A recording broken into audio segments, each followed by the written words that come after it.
kamenných hradu. Na tomto hrade boli takí dvaja známi majiteľia, to jednoho aj tak ľudia mali poznať, ja si tak nie, ale chlapci mladí z histórie, bol to nejaký Matúščák, Potiatov.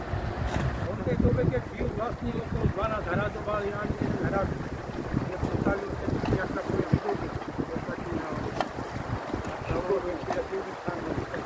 vydobie.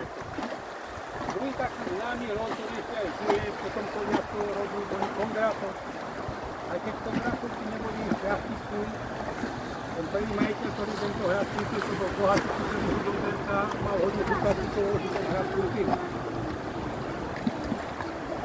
Oni tu žili do 17. storočia, potom sa odsťahovali do obce Krásňany, kde si postavili takú kuriu, takú kaštieľu, a odtedy sa odsťahoval aj ten hrad Kásňan.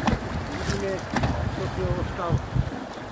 Tento hrad bolo veľa vecí, keď sa pozriete do toho stredu, tam sú také kamenné základy ešte.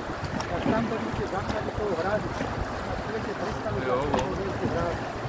On mal 3 poschodia.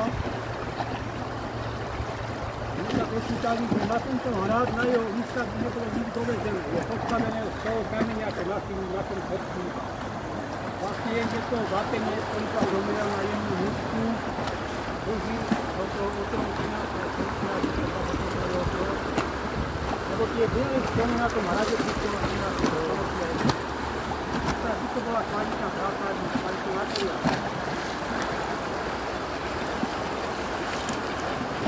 Smutné je na tom to, že sa ten hrad rozpadáva. Na tej ľavej strane taký bielý štíčatý schod Rudiného. Rudiný storočia aj stavím toho. A to pamätáme, že to bola 40 stena.